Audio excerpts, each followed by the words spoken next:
کرنے والوں سے مراد وہ لوگ ہیں جو یہ چاہتے تھے کہ زنا حلال ہو جائے یا بعض جو محرم حلال ہو جائیں۔ مجاہد نے اس سے مراد وہ لوگ ہیں جو یہ چاہتے تھے کہ تم زنا کرو۔ بعض مفسرین نے کہا اس سے مراد یہود ہے، وہ الاتی بہنوں سے نکاح جائز قرار دیتے تھے، استغفر اللہ، اور وہ چاہتے تھے کہ مسلمان بھی ایسا کریں۔ ابن زید نے کہا اس سے مراد اہل باطل ہیں، وہ چاہتے تھے کہ تم اللہ کے دین کو چھوڑ کر ان کی پیروی کرو۔ آیت نمبر 28۔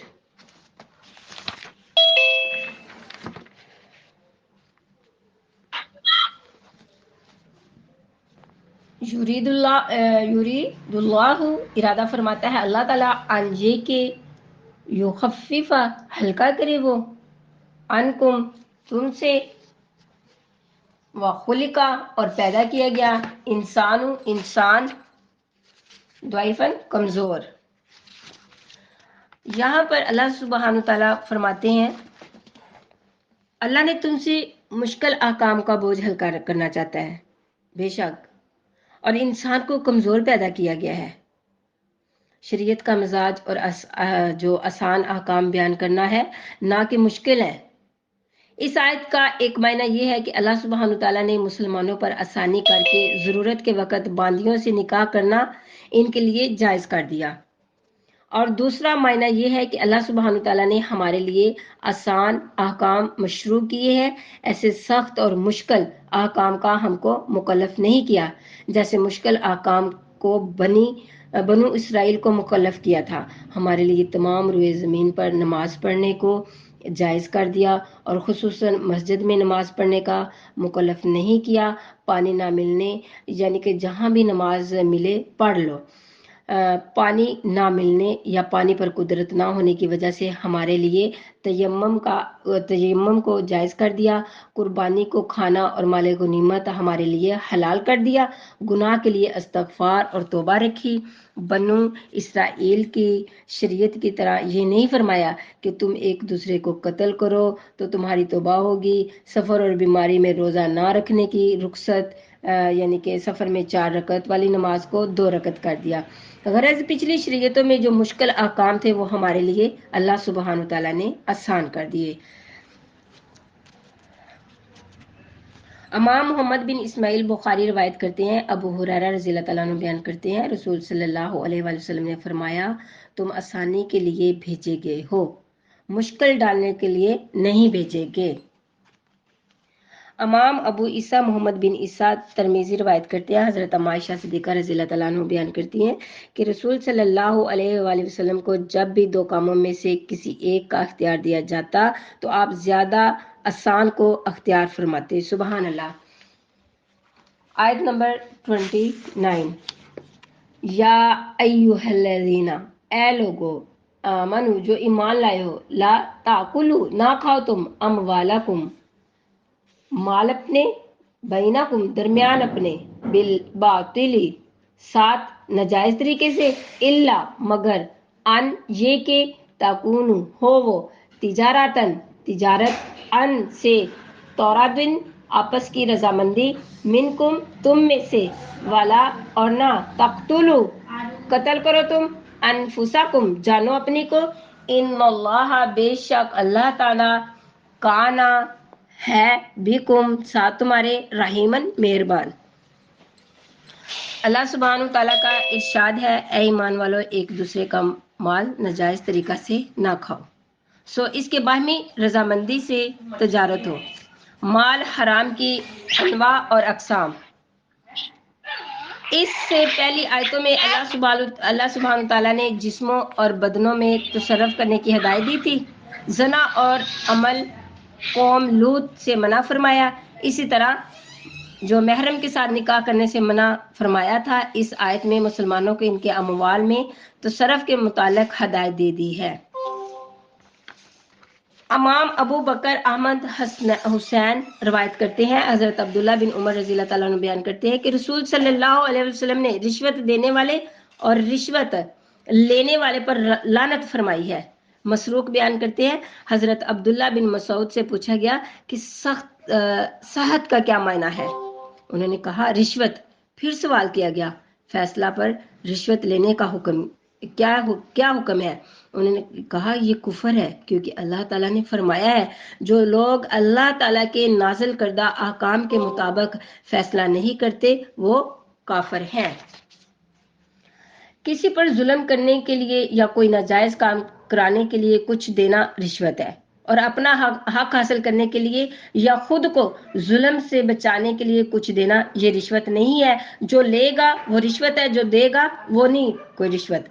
امام ابو بکر احمد بن علی رازی روایت کرتے ہیں، روایت یہ ہے کہ نبی صلی اللہ علیہ وآلہ وسلم نے خیبر کا مال غنیمت تقسیم کیا اور بڑے بڑے عطیہ دیے، اور عباس بن مرد اس کو بھی کچھ مال دیا تو اس پر ناراض ہو گیا اور شعر پڑھنے لگا۔ نبی صلی اللہ علیہ وسلم نے فرمایا کچھ اور مال دے کر ہمارے متعلق اس کی زبان بند کر دو، پھر اس کو کچھ اور مال دیا حتیٰ کہ وہ راضی ہو گیا۔ حضرت ابن مسعود رضی اللہ تعالیٰ عنہ بیان کرتے ہیں کہ جب وہ حبشہ کی سرزمین پر پہنچے تو ان سے ان کا کچھ سامان چھین لیا گیا۔ انہوں نے اس سامان کو اپنے پاس رکھا اور 2 دینار دے کر وہ سامان چھڑا لیا۔ وہب بن منبع بیان کرتے ہیں کہ جس کام میں رشوت دینے والا گناہ گار ہوتا ہے یہ وہ نہیں جو اپنی جان اور مال سے ظلم اور ضرر دور کرنے کے لیے دی جائے۔ رشوت وہ چیز ہے کہ تم اس چیز کو حاصل کرنے کے لیے کچھ دو جو تمہارا حق نہیں ہے، اس میں دینے والا گناہ گار ہوتا ہے۔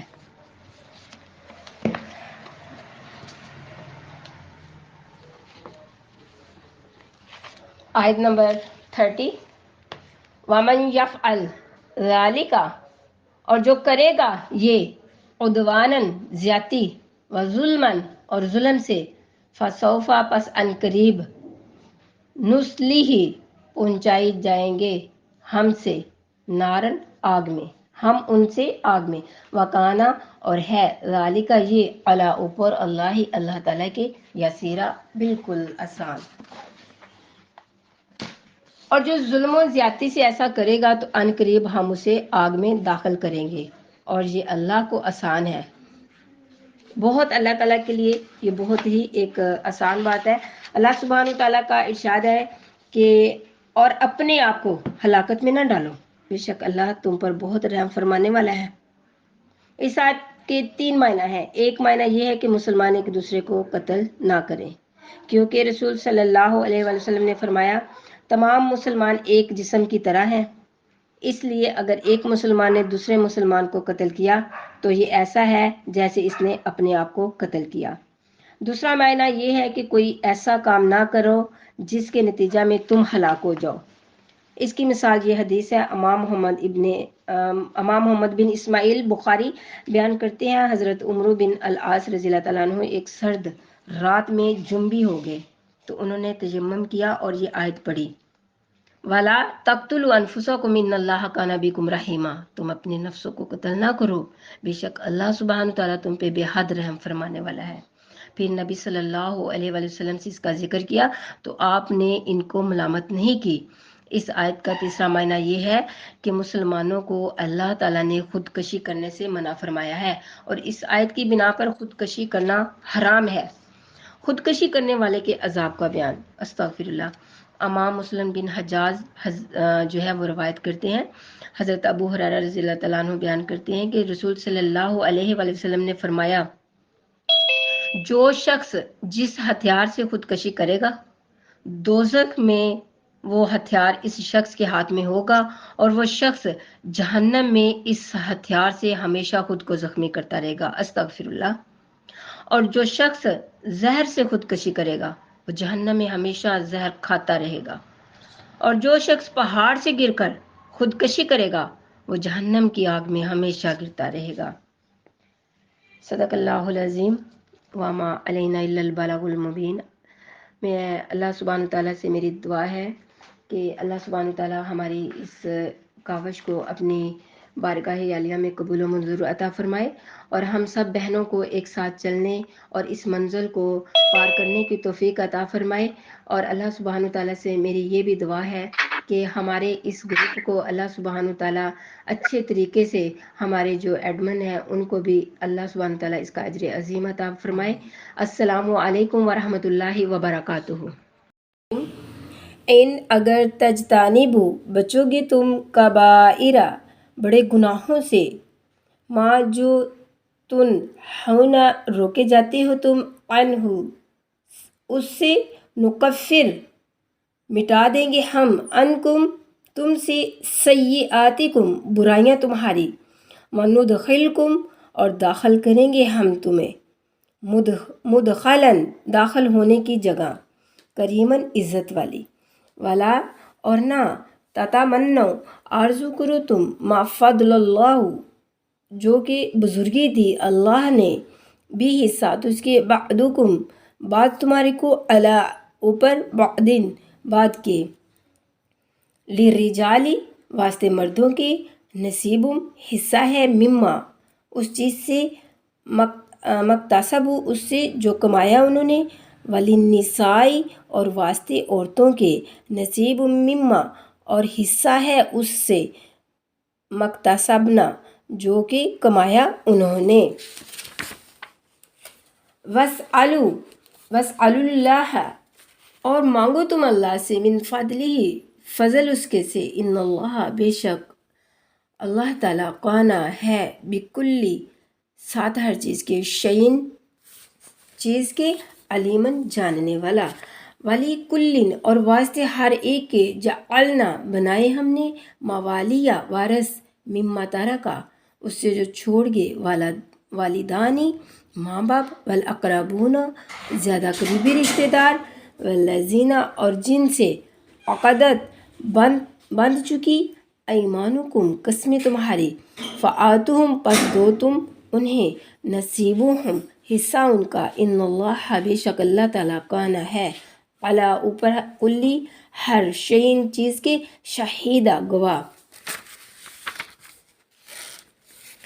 اگر بچے رہو کبیرہ گناہوں سے جن سے تمہیں ممانعت ہے، تو تمہارے اور گناہ ہم بخش دیں گے اور تمہیں عزت کی جگہ داخل کریں گے، اور اس کی آرزو نہ کرو جس سے اللہ نے تم میں ایک کو دوسرے پر بڑھائی دی، مردوں کے لیے ان کی کمائی سے حصہ ہے اور عورتوں کے لیے ان کی کمائی سے حصہ ہے، اور اللہ سے اس کا فضل مانگو، بے شک اللہ سب کچھ جانتا ہے، اور ہم نے سب کے لیے مال کے مستحق بنا دیے ہیں، جو کچھ چھوڑ جائیں ماں باپ اور قرابت والے، اور وہ جن سے تمہارا حلف بن چکا، انہیں ان کا حصہ دو، بے شک اللہ سبحانہ تعالیٰ ہر چیز کے سامنے گواہ ہے۔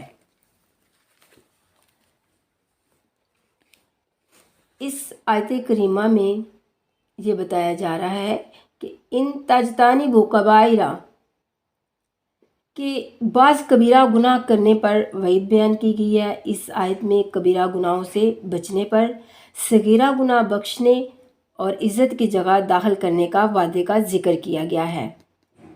کبیرہ گناہ کی تعریف یہ ہے کہ وہ گناہ جس کا مرتکب قرآن سنت میں بیان کی گئی کسی خاص وعید کا مستحق ہو۔ روایت میں آ رہا ہے کہ حضرت ابو ہریرہ رضی اللہ تعالیٰ عنہ سے روایت ہے، حضور اقدس صلی اللہ علیہ وآلہ وسلم نے ارشاد فرمایا، جب بندہ کوئی گناہ کرتا ہے تو اس کے دل پر ایک سیاہ نقطہ لگا دیا جاتا ہے، جب وہ اس گناہ سے باز آ جاتا ہے اور توبہ استغفار کر لیتا ہے تو اس کا دل صاف ہو جاتا ہے، اور اگر وہ پھر گناہ کرتا ہے تو وہ نقطہ بڑھتا رہتا ہے یہاں تک کہ وہ پورا دل سیاہ ہو جاتا ہے۔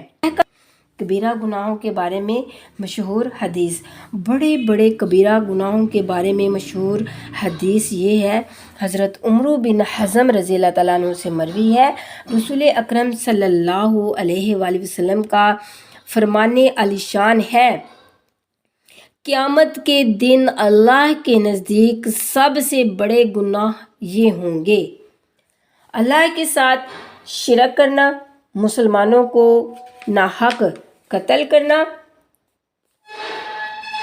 اللہ اللہ سے جہاد کرتے ہوئے وہاں سے فرار ہو جانا، والدین کی نافرمانی کرنا، پاک دامن عورتوں پر تہمت لگانا، جادو سیکھنا، امانت میں خیانت کرنا، یہ چند باطنی اور ظاہری گناہ ذکر کیے گئے ہیں۔ ان سب گناہوں کی معلومات حاصل کرنا اور ان کے احکام سیکھنا بہت ضروری ہے۔ فرمایا کہ اگر تم کبیرہ گناہوں سے بچتے رہو گے اور اس کے ساتھ دیگر عبادات بجا لاتے رہو گے تو ہم تمہارے دوسرے صغیرہ گناہوں کو اپنے فضل سے معاف فرما دیں گے اور تمہیں عزت کی جگہ یعنی جنت میں داخل کریں گے۔ یاد رہے کہ یہ معاملہ بھی اللہ کی معیشت اور مرضی پر ہے۔ یہ بیان صغیرہ گناہوں کے متعلق ہے۔ کبیرہ گناہ تو توبہ ہی سے معاف ہوتے ہیں۔ البتہ حج مقبول بھی یہ بشارت ہے کہ جب اللہ سبحانہ تعالیٰ کی طرف سے حج قبول ہو جائے، سمجھو کہ یہ ہمیں اللہ سبحانہ تعالیٰ کی طرف سے بشارت مل گئی کہ اللہ سبحانہ تعالیٰ نے ہمیں معاف فرما دیا۔ وَلَا تَتَمَنُّوا مَا فَضَّلَ اللَّهُ بِهِ، اور اس کی آرزو نہ کرو جس سے اللہ نے بڑائی دی۔ جب ایک انسان دوسرے کے پاس کوئی ایسی نعمت دیکھتا ہے جو اس کے پاس نہیں تو اس کا دل تشویش میں مبتلا ہو جاتا ہے، حسد میں۔ ایسی صورت میں اس کی حالت دو طرح کی ہوتی ہے۔ ایک، وہ انسان یہ تمنا کرتا ہے کہ یہ نعمت دوسرے سے چھن جائے اور وہ مجھے حاصل ہو جائے، یہ حسد ہے، اور حسد مذموم اور حرام ہے۔ دوسرے، نعمت چھن جانے کی تمنا نہ ہو بلکہ یہ آرزو ہو کہ اس جیسے مجھے بھی مل جائے، اسے غیبتہ کہتے ہیں۔ یہ مذموم نہیں، یہ ایک خوشی کی علامت ہے کہ ہمیں ایسے کہنا چاہیے۔ لہذا اللہ سبحانہ تعالیٰ نے جس بندے کو دین یا دنیا کی جہت سے جو نعمت عطا کی، اس پر راضی رہنا چاہیے۔ اس کا شان نزول یہ ہے کہ جب آیت معراج میں للذکر مثل حظ الانثیین والا حصہ نازل ہوا اور میت کے ترکہ میں مرد کا حصہ عورت سے دگنا مقرر کیا گیا تو مردوں نے کہا کہ ہمیں امید ہے کہ آخرت میں نیکیوں کا ثواب بھی ہمیں عورتوں سے دگنا ملے گا، اور عورتوں نے کہا کہ ہمیں امید ہے کہ گناہ کا عذاب ہمیں مردوں سے آدھا ہوگا۔ اس پر یہ آیت نازل ہوئی اور اس میں بتایا گیا کہ اللہ سبحانہ تعالیٰ نے جس کو جو فضیلت دی ہے وہ عین حکمت ہے، بندے کو چاہیے کہ اس کی قضا پر راضی رہے گا۔ حضرت ابو ہریرہ رضی اللہ تعالیٰ عنہ سے روایت ہے، رسول اکرم صلی اللہ علیہ وآلہ وسلم نے ارشاد فرمایا، اپنے سے نیچے والے کو دیکھو اور جو تم سے اوپر ہو اسے نہ دیکھو، یہ اس سے بہتر ہے کہ تم اللہ تعالیٰ کی اپنے اوپر نعمت کو حقیر نہ جانو۔ اس کا ایک اور شان نزول ہے کہ ام المومنین حضرت ام سلمہ رضی اللہ تعالیٰ عنہ نے فرمایا کہ ہم بھی اگر مرد ہوتے تو جہاد کرتے اور مردوں کی طرح جان فدا کرنے کا ثواب عظیم پاتے۔ اس آیت کریمہ میں نازل ہوئی اور انہیں تسکین دی گئی کہ مرد جہاد سے ثواب حاصل کر سکتے ہیں تو عورتیں شوہروں کی فرما برداری اور پاک دامنی سے ثواب حاصل کر سکتی ہیں۔